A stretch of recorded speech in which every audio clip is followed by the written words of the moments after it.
Press conference में उपस्थित भाई श्री विमलभाई, भाई मनीषभाई, भाई श्री इंद्रनीलभाई राजगुरु, भाई श्री पार्थिवभाई, प्रेस અને મીડિયાના મિત્રો, આપ સૌનું ખૂબ હૃદયપૂર્વક સ્વાગત કરું છું. જોકે ટૂંકા ગાળામાં આપને બપોરના મેસેજ આપ્યો અને છતાં આપ સારી સંખ્યામાં ઉપસ્થિત છો, એ સૌનું હૃદયપૂર્વક સ્વાગત કરું છું. વર્લ્ડ રેકોર્ડ એક બન્યો કે કોઈ રાષ્ટ્રીય નેતા 4,500 કિલોમીટર પદયાત્રા કરે અને એ પદયાત્રા દરમિયાન મળનારા લોકોની સંખ્યાનો પણ એક રેકોર્ડ બન્યો જે રાહુલ ગાંધીજીએ કરી. અને આ પદયાત્રા ભારત જોડો પદયાત્રા 7 સપ્ટેમ્બર 2022 ના રોજ કન્યાકુમારીથી શરૂ થઈ. કેટલાક લોકો મજાક કરતા હતા કે આ ક્યાં આટલું ચાલશે, આ વચ્ચેથી છોડી દેશે, આ જતા રહેશે. પરંતુ કન્યાકુમારીથી 22 સપ્ટેમ્બર 2022 ના રોજ શરૂ થયેલી પદયાત્રા 4500 કિલોમીટર ચાલવાનું. કદાચ બહુ ઓછાને ખબર હશે કે રાહુલ ગાંધીજી કોલેજમાં સ્પોર્ટ્સમાં ખૂબ સારી રીતે ભાગ લેતા હતા અને એ દરમિયાન એમને ઘૂંટણમાં ઈજા થઈ. એટલે આપણે પલોઠી વાળીને જે કહીએ ને, પલોઠી વાળીને બેસવાનું હોય તો બેસી ના શકે, એવી ઘૂંટણમાં ઈજા છે. એમના ડોક્ટર્સે કહેલું કે mister Gandhi, it will be very painful, બહુ મુશ્કેલ હશે, દુખાવાજનક હશે 4500 કિલોમીટર આ ઈજા સાથે ચાલવાનું. પણ ત્યારે એમણે કહ્યું કે મેં નક્કી કર્યું છે કે ભારત જોડો યાત્રા કરવી, દેશમાં નફરતનું વાતાવરણ તોડવું છે. અને આ દેશ એવો સુંદર દેશ છે કે જ્યાં પ્રયત્ન કરીએ તો જાત, પ્રાંત, ભાષા, ધર્મ આ બધું છોડીને હિન્દુસ્તાની એક જગ્યાએ એક થઈને ચાલી શકે. અને આ ભાવ સાથે એમણે પદયાત્રા શરૂ કરી. એ વાતનો સાક્ષી છે. એમણે જ્યારે યાત્રા શરૂ કરી ત્યારે અસંખ્ય લોકો આવ્યા અને યાત્રા જેમ જેમ આગળ વધતી ગઈ એમ એ સંખ્યામાં વધારો થતો. જ્યારે યાત્રાની પૂર્ણાહુતિનો સમય 31 જાન્યુઆરી 2023 શ્રીનગર ખાતે યાત્રાની પૂર્ણાહુતિ. એ દિવસે બરફની વર્ષા થઈ અને સતત વરસતા બરફની વચ્ચે પણ હજારોની સંખ્યામાં લોકો ત્યાં ઉપસ્થિત રહ્યા. આ રાહુલ ગાંધીજીની યાત્રાની સફળતા. એ પછી એક સતત સવાલ પૂછાતા હતા. આપ બધા પ્રેસના મીડિયાના મિત્રો પણ વારંવાર પૂછા કરતા હતા અને સવાલો આવતા જ હતા કે ભારત જોડો યાત્રા હવે ક્યારે, ભારત જોડો યાત્રા હવે ક્યારે? જોકે ભારત જોડો યાત્રાના પાર્ટ તરીકે જ એમની લોક સંપર્કની પ્રવૃત્તિ શરૂ જ રહી હતી. ક્યારેક ટ્રેક્ટર વાળા સાથે ટ્રેક્ટર પર બેસીને, ક્યારેક ટ્રકના ડ્રાઈવર સાથે ટ્રકની કેબિનમાં બેસીને, ક્યારેક કોઈ મોટરસાયકલ રિપેર કરતો હોય તો એ મોટરસાયકલ રિપેરર સાથે, ક્યારેક કોઈ શાકભાજી વેચવાનો લારી વાળો માણસ હોય તો એના સાથે સંવાદ કરીને દેશવાસીઓના સુખ દુઃખમાં એક રાષ્ટ્રીય નેતા સામાન્ય માણસની જેમ સામેલ થાય છે. એ ભાવ તરીકે એમની ભારત જોડો યાત્રા શરૂ હતી. પરંતુ જે એક કન્યાકુમારીથી કાશ્મીર યાત્રા થઈ, આવો બીજો ફેઝ ક્યારે? આ સવાલ સૌના મનમાં હતો. પહેલી 4500 કિલોમીટરની યાત્રા હતી. હવે મેઘાલયથી મુંબઈ 6200 કિલોમીટરની યાત્રા કમૂરતા પૂરા થાય 14મી જાન્યુઆરી આપણે કહીએ કે કમૂરતા પૂરા થાય.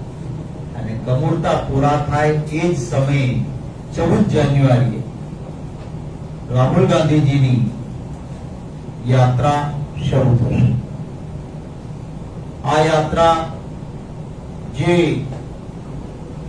શરૂ થવાની છે એમાં મેં આપને કહ્યું 6200 કિલોમીટર 14 રાજ્યોમાંથી આ યાત્રા પસાર થશે અને આ યાત્રાનું નામ આપ્યું છે ભારત ન્યાય યાત્રા. આ દેશ આઝાદ થયો ત્યારે મહાત્મા ગાંધીજીએ કહ્યું કે રાજકીય આઝાદી એટલે આપણે સંપૂર્ણ મેળવી લીધું છે એવું નહીં કહી શકીએ જ્યાં સુધી દેશમાં સમાનતા બધા માટે ન હોય. સામાજિક આઝાદી, આર્થિક આઝાદી અને રાજનૈતિક આઝાદી એ પૂર્ણતા મળે ત્યારે જ સાચા અર્થમાં રાષ્ટ્ર આઝાદ થઈ જાય.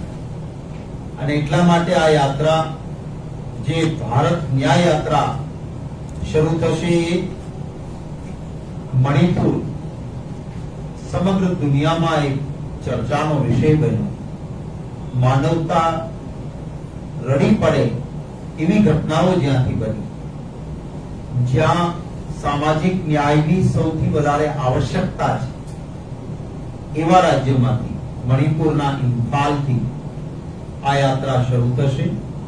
મણિપુર, નાગાલેન્ડ, આસામ, મેઘાલય, પશ્ચિમ બંગાળ, બિહાર, ઝારખંડ, ઉડીસા, છત્તીસગઢ, ઉત્તર પ્રદેશ, મધ્યપ્રદેશ, રાજસ્થાન અને પછી આપણું ગુજરાત અને અહીંયાથી મહારાષ્ટ્રમાં યાત્રા જશે. એમ 14 રાજ્યોને આ યાત્રા કવર કરશે. 20 માર્ચ સુધી આ યાત્રા ચાલશે. 14 જાન્યુઆરીથી શરૂ થશે અને 20 માર્ચ સુધી યાત્રા ચાલશે.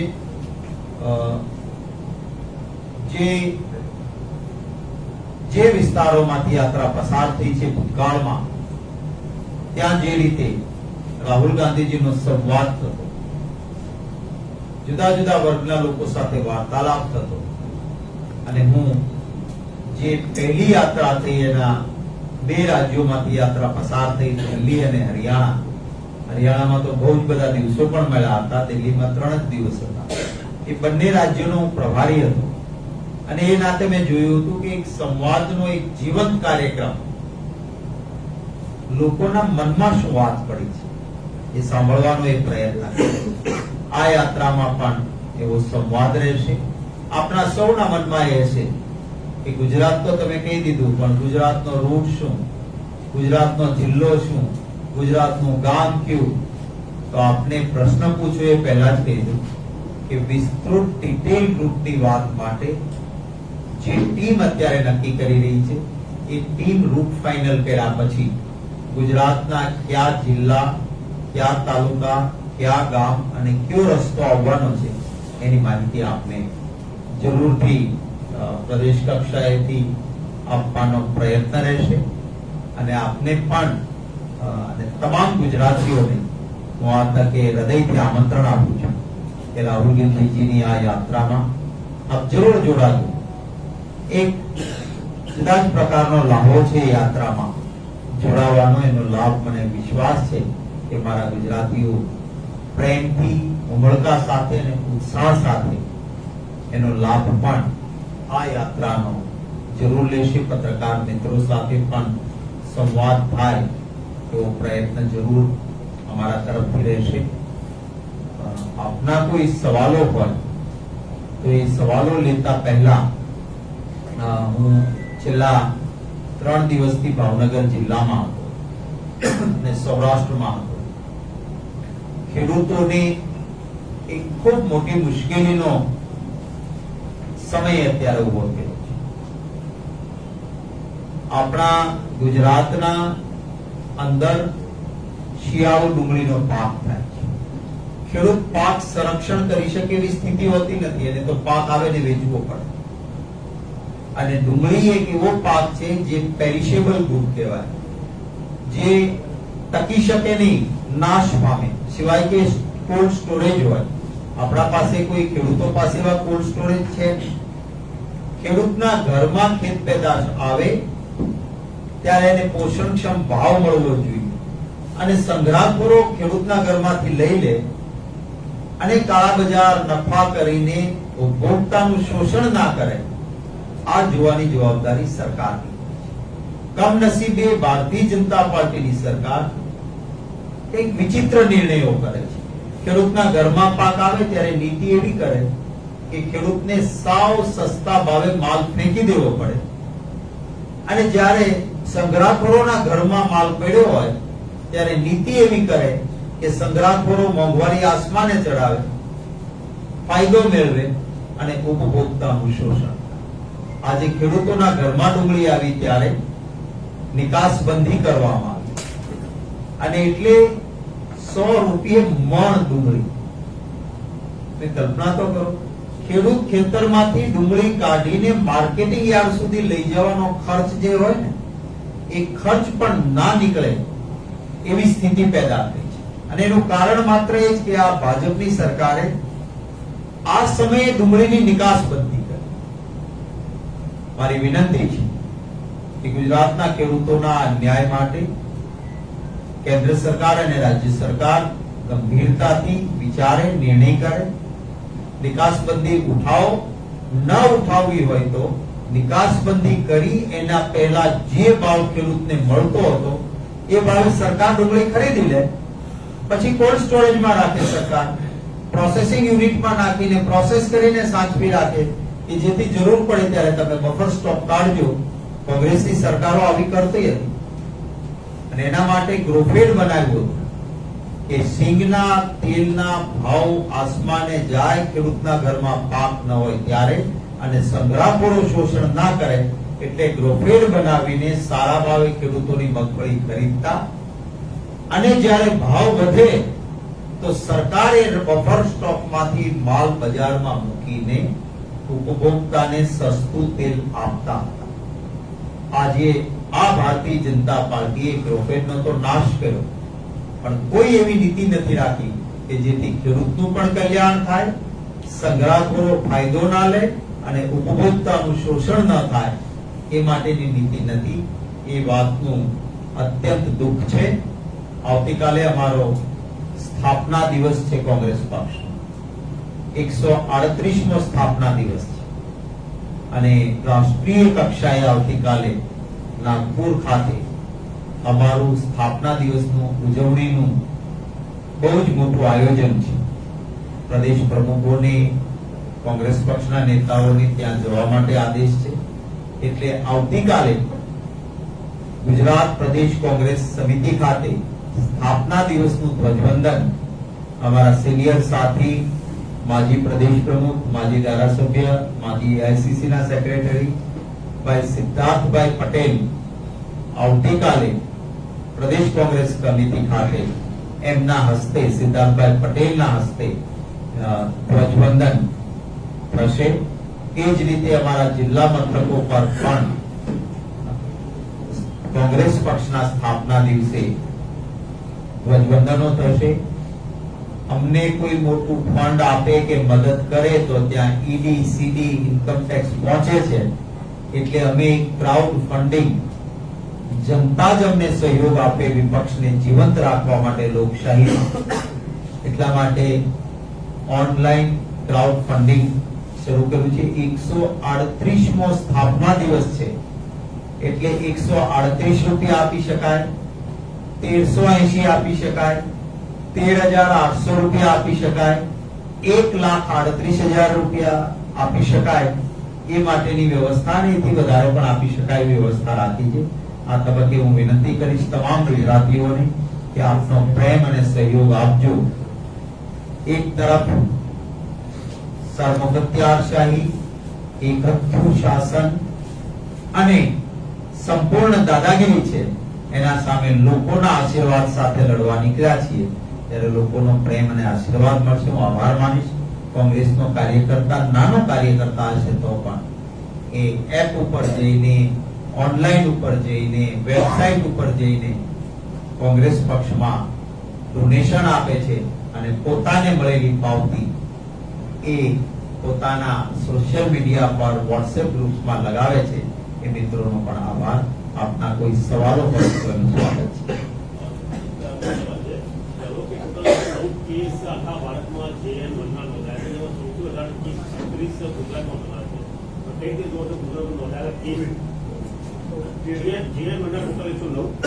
ગુજરાતમાં આગામી સમયમાં ઇન્ટરનેશનલ પર કક્ષાની ઇવેન્ટ પણ થવાની છે. બીજું કોઈ દિશાને તમે શું ડિમાન્ડ કરો? સરકાર આગોતરું આયોજન કરે, ગંભીરતાથી આ અંગે વિચારણા કરે એવી માંગ હું કરું છું. ભૂતકાળમાં ભયંકર ભૂલો આપણી થઈ હતી, કારણ કે પાર્લામેન્ટની જે હેલ્થની સ્ટેન્ડિંગ કમિટી છે એને કોરોના શરૂઆત બીજા દેશોમાં થયો ત્યારે નિષ્ણાતોને બોલાવીને કેટલીક સૂચના આપી હતી કે તમને જરૂર પડશે વેન્ટિલેટર્સની, તમને રેમડેસિવિર જેવા ઇન્જેક્શનોની જરૂર પડશે, તમને ઓફિશિયલી આઈસીયુ ટાઈપના વધારાના બેડ્સની જરૂરિયાત પડશે, ઓક્સિજનની ખૂબ જરૂરિયાત ઊભી થશે. આટલી વસ્તુ કરો એવું કોરોના આવ્યો એ પહેલા કહ્યું, પરંતુ ભારતીય જનતા પાર્ટીની સરકારે અનદેખી કરી અને ત્યારે આપણે ખૂબ સહન કર્યું. હવે આ શરૂઆત થઈ છે અને એમાં ગુજરાતમાં કેસીસ વધારે છે. ગઈકાલે હું ભાવનગર હતો, મને કેટલાક મીડિયાના મિત્રોએ કહ્યું, કેટલાક અમારા સ્થાનિક કાર્યકર્તાઓએ કહ્યું કે ત્યાં જે વ્યવસ્થા ઊભી કરી હતી એ સંપૂર્ણ ખંડેર થઈ ગઈ છે. અત્યારે જે કોરોના સમયે કરી નથી વેન્ટિલેટર, નથી ઓક્સિજનનું કોઈ વ્યવસ્થા, તો રિનોવેટ કરે, નવા લાવે, પણ આગોતરું આયોજન સરકાર કરે એવી વિનંતી કરું છું. અને સાથોસાથ એક બીજી માંગ મેં જે અગાઉ પણ કરી છે કે કોરોનાની વેક્સિન પછી હાર્ટ એટેકથી ખૂબ મૃત્યુ ગુજરાતમાં અને દેશમાં થાય છે. તમામ વિકસિત દેશોએ કોરોનાની વેક્સિન પછી શું અસરો ઊભી થાય છે એના માટે નિષ્ણાતોના સર્વે કરાયા. ગુજરાત સરકાર કે ભારત સરકાર આ વાતથી હાથ ખંખેરે છે, તૈયાર જ નથી સાંભળવા માટે. નાના યુવાનોના મૃત્યુ થાય છે, 80% યુવાનો મૃત્યુ પામ્યા. એમ ભાજપના શિક્ષણ મંત્રીનું નિવેદન થોડા વખત પહેલા, એમ છતાં સરકાર આ કાઢા કાન કરે. આ ખાલી સર્વે કરીને તમે જાણો તો ખરા કે ક્યુ વેક્સિન લીધું હતું, કેટલા ડોઝ લીધા હતા અને એની શું આડઅસર થાય છે. બ્લડ થિનર આપો, માણસનું મૃત્યુ અટકાવી શકાય. પ્રિકોશનરી ડોક્ટર પાસે જઈને એને રેગ્યુલર ચેકઅપ કરાવવાનું હોય, માણસનું મૃત્યુ અટકાવી શકાય. કોરોનાની કઈ વેક્સિન થી આ થયું હતું તો એ વેક્સિનના ઉપર પગલા લેવાય, બેન કરાય, આ માટેની કાર્યવાહી કરવી જોઈએ. સરકાર કશું જ ધ્યાને લેતી નથી. આજે હું પુનઃ માંગ કરું છું કે આ અંગે પણ સરકાર ગંભીર બને. શક્તિસિંહમાં એક પ્રશ્ન પેટા પ્રશ્ન છે કે વાઇબ્રન્ટ થઈ રહી છે અને જે કેસીસ આવી રહ્યા છે, જે એનાલિસિસ થયું છે, મોટા ભાગના વિદેશી એનઆરઆઈમાં જોવા મળ્યા હતા, બહારથી આવી રહ્યા છે, એમાં કોરોના વધુ છે. તો વાઇબ્રન્ટ થશે તો અધિક લોકો બહારથી આવવાના. જે કોરોના કેસ આ બધામાં ઈચ્છા આવ્યું છે કે ફોરેન સિંગાપુર, યુએસ કે એ બધા કેસીસ જોવા મળ્યા છે. ગયા વખતે પણ આવી ભૂલ કરી હતી અને ગુજરાતમાં ગંભીર કોરોનાના, મધ્યપ્રદેશમાં ગંભીર કોરોનાના વધારે જે કેસીસ મળવાના શરૂ થયા એનું કારણ એ વખતે પણ સરકારે એક તાઇફા માટે જે એ વખતે વર્લ્ડ હેલ્થ ઓર્ગેનાઇઝેશને કહ્યું હતું કે મેળાવડાઓ નહીં કરો, ત્યારે આ કર્યું હતું ને ફોરેન થી ગેસ્ટ આવ્યા હતા, પરિણામે આપણે ત્યાં વધ્યા હતા કેસ. ત્યારે અત્યારે વાઇબ્રન્ટ ગુજરાતમાં, અને વાઇબ્રન્ટ ગુજરાત એ તો ભયમુક્ત ભ્રષ્ટાચારનું પ્લેટફોર્મ છે. આવા કોઈ તાઇફા કર્યા વગર આ તો કાગળ ઉપરના એમઓયુ છે. ગુજરાતમાં 1992માં સમગ્ર દેશમાં રિયલ ઇન્વેસ્ટમેન્ટ મહારાષ્ટ્ર કરતા વધારે આપણા ગુજરાતનું નંબર 1 સ્થાન હતું, કોઈ વાઇબ્રન્ટ કર્યા વગર. અને બેલેન્સ ડેવલપમેન્ટ, કારણ કે કોંગ્રેસ સરકાર હતી ત્યારે ગુજરાતમાં એશિયાની સૌથી બે મોટી રિફાઇનરીઓ એકબીજા સાથે સ્પર્ધા કરનારી એસઆર અને રિલાયન્સ જામનગરમાં આવી. જનરલ મોટર્સનું કારખાનું પંચમહાલમાં આવ્યું. અનેક મોટા ઉદ્યોગો અમારા ભાવનગરમાં કેમિકલ્સની અનેક ફેક્ટરીઓ નખાઈ. આ બધું જ રિયલ ઇન્વેસ્ટમેન્ટ, કાગળ ઉપરના એમઓયુ નહીં. અને કરોડો રૂપિયા ટેલર મેડ બનાવીને કે આ ટાટા નેનો માટે ના તારા માટે એવું નહીં. છતાં વધારે આવ્યું તો આ તાઇફાઓ કરીને પ્રજાના પૈસે જલસા કરવાના, મહાત્મા ગાંધીજીના નામ સાથે કોંગ્રેસ સમયમાં બનાયેલું શહેર ગાંધીનગર, એમાં ગિફ્ટ સિટીને દારૂ પીવાની ગિફ્ટ, આ વાઇબ્રન્ટના સમયમાં બરાબર નથી. ગુજરાતના લોકો આ અંગે વિચારશે જ, મને જરૂર વિશ્વાસ છે. મહિલાઓની સુરક્ષા ઘટશે. દારૂ પીને આવેલો દેવ જેવો માણસ દાનવ થઈ જતો હોય છે, અને સૌથી વધારે અત્યાચાર એ મહિલાઓ ઉપર દારૂના કારણે થતા હોય છે. ત્યારે આપણા ગુજરાતમાં આ પ્રકારની નીતિ બરાબર નથી. સર, મારા ફોન સવાલ છે. જેમ ભારત જોડો યાત્રાનો હેતુ પેલો હતો કે ભાઈ નફરત છોડો, તો આ ન્યાય યાત્રાનો હેતુ શું છે? જો ન્યાયનો હેતુ હોય તો તમને ક્યાં લાગે છે કે ન્યાય થઈને દેશવાસીઓ સાથે જો સવાલ એવો એટલે 4 લાખ દિવસ થઈ એમાંથી ભારત જોડો યાત્રા હતી, પછી આ ન્યાય યાત્રાનો હેતુ ફાયદો શું થશે? ત્રીજો સવાલ એ છે કે જેમ તમે દૂરની વાત કરી તો કોંગ્રેસ સત્તામાં શા માટે નથી? પહેલી વાત કે આ પોલિટિકલ યાત્રા રાહુલ ગાંધીજી નથી કરતા. રાહુલ ગાંધीजी કહ્યું હતું પહેલા જ કે દેશ કા હિત દલ કે હિત से ऊपर, રાષ્ટ્રહિત મારા પક્ષના હિતથી ઉપર છે. નહીં તો ગુજરાતમાં ચૂંટણી હતી, હિમાચલમાં ચૂંટણી હતી, તો ત્યાં યાત્રા કરી હોત નહીં. એમને સ્ટેટને બહાર પણ રાખ્યું, ભલે રાજકીય નુકસાન ફાયદા કરતા આ દેશમાં ઝહર બોલાય છે. જાત પાત ધર્મ રંગ બધાથી ઉપર ઉઠીને આપણે કહીએ છીએ ને, મઝહબ નહીં સિખાતા આપસ में बैर रखना, हिंदी है हम वतन है हिंदुस्तान हमारा, એ રીતે બધા ભેગા થાય અને ભારત જોડો યાત્રા એ સાબિત કરી આપ્યું કે કોઈ પણ જાતના ભેદભાવ વગર લોકો જોડાતા. પહેલી યાત્રા ભારત જોડો યાત્રા હતી. ન્યાય યાત્રા છે એમાં મણિપુરથી શરૂ થયું છે, કારણ કે મણિપુરમાં જે કઈ ઘટનાઓ ઘટી, દુનિયાભરની મોટાભાગની સંસદમાં એની ચર્ચા થઈ, નોંધ લેવાઈ, બ્રિટનની પાર્લામેન્ટે એની ચર્ચા કરી, પરંતુ આપણે ત્યાં આપણી સંસદમાં અમને એની ચર્ચા પણ ન કરવા દીધી. ત્યાંના વ્યક્તિઓને, ત્યાંના લોકોને સૌથી વધારે અન્યાય થયો છે, માટે ત્યાંથી ન્યાય યાત્રા. ન્યાય યાત્રા જે યુવાનો રોજગાર ઈચ્છે છે એમને પકોડા તલના બી એક કામ है એમ કરીને ગ્રેજ્યુએટ, ડબલ ગ્રેજ્યુએટ ને રોજગાર છીનવીને અન્યાય, આઉટસોર્સિંગ થાય, પ્રાઇવેટાઇઝેશન થાય અને પરિણામે એમને નોકરી હાથમાંથી જાય. 2 કરોડ નોકરી દર વર્ષે આ ગેરંટી આપી હતી, એના કરતા નોકરીઓ ઓછી થઈ છે, તો આ અન્યાય છે. એના માટે ન્યાય યાત્રા. આદિવાસી સમાજને મેં તો વિનંતી કરી છે કે ગુજરાતમાં સૌથી વધારે અન્યાય એ આદિવાસી સમાજને પણ થયો, કારણ કે આદિવાસી ભાઈઓના અધિકારના નાણાં નકલી સરકારી ઓફિસ ઊભી થઈ ગઈ છે, ડુપ્લિકેટ ઓફિસ, અને આદિવાસી ડેવલપમેન્ટના પૈસા ડાયવર્ટ થઈ જાય. શિક્ષણના નામે આવતા, હમણાં જ હું આભાર માનીશ કેટલાક ઇન્વેસ્ટિગેટિવ જર્નાલિઝમ મીડિયાના મિત્રો કરે છે. એમણે કહ્યું કે ટેબલ ને ખુરશી પણ આટલા કરોડ આદિવાસી માટે અપાયા પછી આદિવાસી વિસ્તારમાં શાળામાં ટેબલ કે ખુરશી પણ નથી, તો એમને અન્યાય છે. નાના વેપારીને જીએસટી ના નામે ધમકાવવાનો કાયદો લાવ્યા છે, નાના વેપારીને અન્યાય છે.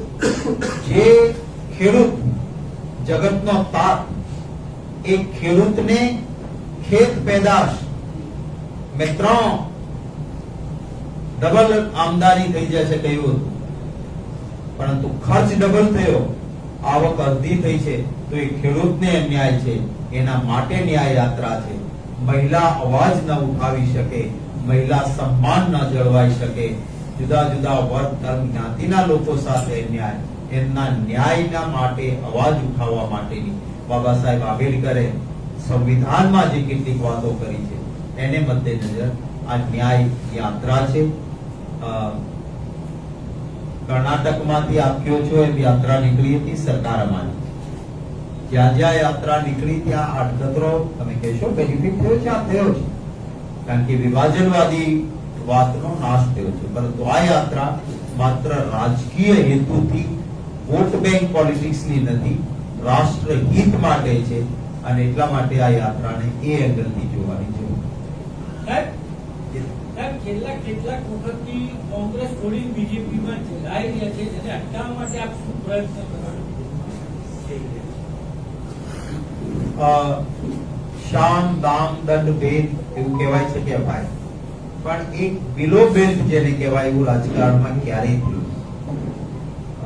રાજીવ ગાંધીજી પક્ષ પલટા વિરોધી કાયદો લાવ્યા અને રાજકારણમાં એમણે કહ્યું કે આ ન હોય. પરંતુ એનાથી આગળ વધીને ભાજપના નેતા વડાપ્રધાન થયા અટલ બિહારી વાજપેયી. એમણે રાજ્યસભાનો વોટ પોતાના પક્ષના વ્યક્તિને બતાવવો પડે આ કાયદો લાવ્યા ત્યારે એમણે પાર્લામેન્ટમાં કહ્યું હતું પ્યોરિટી ઇન પોલિટિક્સ, રાજકારણમાં પવિત્રતા હોય. આ વાત એમણે કરી હતી અને એમણે કહ્યું હતું કે जिस दल से जुड़े हो उस विचारधारा से जुड़े रहो, कुछ मिले ना मिले એનાથી આમ તેમ થનારો એ પવિત્રતાને લાંછન આપે છે. આ વાજપેયીજીની સ્પીચ પાર્લામેન્ટમાં જ્યારે રાજ્યસભાનો વોટ બતાવવાનો, આનાથી વિરુદ્ધ સત્તાનો દુરુપયોગ કરવાનો, ધારાસભ્ય ઉપર કેસ કરવાનો, ખોટો કેસ કરવાનો, ધંધા રોજગાર પર અડકલા કરવાના, સગા સંબંધીની ટ્રાન્સફર કરી દેવાની, દીકરી જમાઈ બનેવી હોય તો એને સસ્પેન્ડ કરો. એક બાજુ ડર, બીજી બાજુ લાલચ.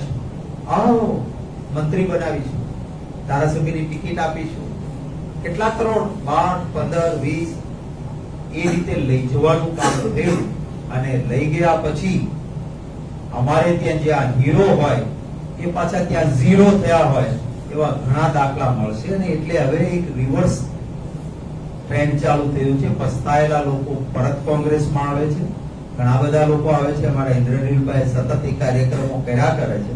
એટલે હવે જવાનું નહીં, આવવાનો પ્રવાહ છે અને એના માટે હું આભાર માનીશ સૌનો કે વેલકમ. જે કોઈ સમજાયા હોય, એવું કહેવાય છે કે સવારનો ભૂલ્યો સાંજે ઘરે આવે તો એને ભૂલેલો નથી કહેતા.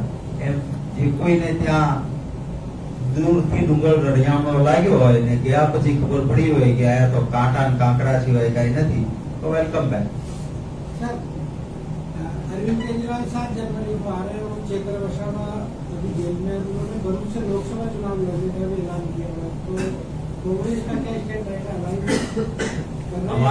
અમારું ઇન્ડિયા ગઠબંધન છે અને એ નક્કી કરશે. આનો મને અધિકાર નથી કે નક્કી કરવાનો. પ્રમુખ, રામ મંદિરની જે પ્રાણ પ્રતિષ્ઠા થઈ રહી છે તેમાં કોંગ્રેસના સિનિયર નેતાઓને આમંત્રણ મળ્યું છે. આ સિનિયર નેતાઓ આ સમારોહમાં હાજરી આપશે. ભગવાન સૌના છે અને ધર્મ નિરપેક્ષતા એનો અર્થ ભગવાનમાં નહીં માનવું એવું નથી. ધર્મ નિરપેક્ષતાનો અર્થ છે જે આપણા દેશનો ઓરિજિનલ સિદ્ધાંત હતો, ઐક્ય ઈશ્વર, ઈશ્વર અલ્લાહ તેરો નામ. એટલે તમે નામ ગમે તે આપો, સુપ્રીમ પાવર એક છે, એ આપણા દેશનો અસલી ધર્મ. અને એટલે જ આપણે ત્યાં ધર્મ નિરપેક્ષતામાં અમે માનીએ છીએ. તમામ ધર્મનું સન્માન કરો. યોગ્ય નિર્ણય એ અમારું બોડી મંડળ જરૂર લેશે. પણ ક્યારેય આપણે જોયું છે કે ઇન્દિરાજી આવ્યા તો એમણે અંબાજીથી શરૂઆત કરી હતી દર્શન કરી. રાજીવ ગાંધીજી આજ રામલલ્લાનું પૂજન થાય એના માટેની વાતના સમર્થન સાથે તાળા ખોલનાર એ હતા. પણ પબ્લિસિટી કે વિખવાદ થાય એવું નહીં. આ સુપ્રીમ કોર્ટનો ઓનરેબલ સુપ્રીમ કોર્ટનો નિર્ણય થયો અને સુપ્રીમ કોર્ટના નિર્ણય કરનાર જજોમાં એક જજ મુસ્લિમ પણ બેઠા. આ આપણી ન્યાય પ્રણાલિકાની પણ એક જબરજસ્ત વાત છે કે જે સુપ્રીમ કોર્ટે મસ્જિદ માટે પણ જગ્યા આપી, મંદિર માટે પણ જગ્યા આપી. મન ચંગા તો કથરોટ में ગંગા. પરંતુ ભારતીય જનતા પાર્ટીને ભગવાન રામ સાથે કાંઈ લેવા દેવા નથી. એને પૂછજો કે તમારા ગામના મંદિરના ચોરે કોઈ દી ચડ્યા છો, 5 પૈસા મૂક્યા છે ત્યાં? પણ આ મંદિરના નામે મતબેંક પોલિટિક્સ કરવા નીકળશે તો લોકો આ તો બધું જ જાણે છે. હું મારા ઈષ્ટદેવમાં, હું મારી કુળદેવીમાં માનું છું, આરાધના પ્રાર્થના કરું તો મતની પ્રાપ્તિ માટે નહીં, મોક્ષની પ્રાપ્તિ માટે કરું છું. હું મારા દેવી દેવતાઓને એટલા હલકા ન બનાવું કે હું એને મત માટે એનો ઉપયોગ કરું. મત તો મારું કામ, મારી સેવા અને લોકોના આશીર્વાદ મળે તો મત મળે, પણ એના માટે દેવી દેવતાઓનો ઉપયોગ કરનાર અમે નથી. પ્રમુખ સાહેબ, ડુંગળીની નિકાસ અંગે કોંગ્રેસની આસપાસ ચર્ચા કેટલો મળી?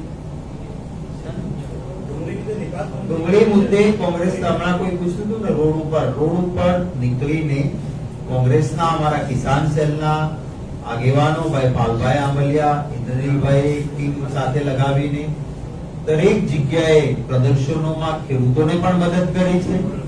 તમે જોયું છે હમણાં એક ખેડૂતો ડુંગળીના અંદર આત્મવિલોપન કરું છું ડુંગર નીચે કરીને એક નવતર પ્રયોગ કરીને લોકોનું સરકારનું ધ્યાન આકર્ષિત કરવાનો પ્રયત્ન કર્યો.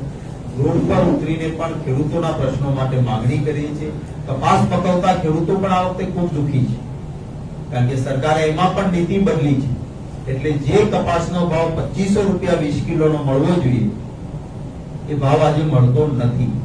એટલે કારણ કે હકીકતમાં આ એક એવી ઓપોર્ચ્યુનિટી હતી ખેડૂતો માટે. જે યુક્રેન અને રશિયાનું યુદ્ધ ચાલે છે, એમાં યુક્રેન એ સૌથી વધારે ઘઉં પેદા કરનારો દેશ, દુનિયામાં મોકલનારો. આ યુદ્ધના કારણે એમાં ઓટ આવી હતી તો આપણા ખેડૂતોને ફાયદો થાય એમ હતો. એને ફાયદો નથી લેવાનો. આપણા ખેડૂતોને કપાસમાં ફાયદો થાય એમ છે. આ સરકારની નીતિના કારણે કપાસના ભાવ પણ નથી. એમાં કોંગ્રેસ પક્ષ પૂરી મદદરૂપ પણ છે. ખૂબ આભાર બધાનો. Thank you. આપો,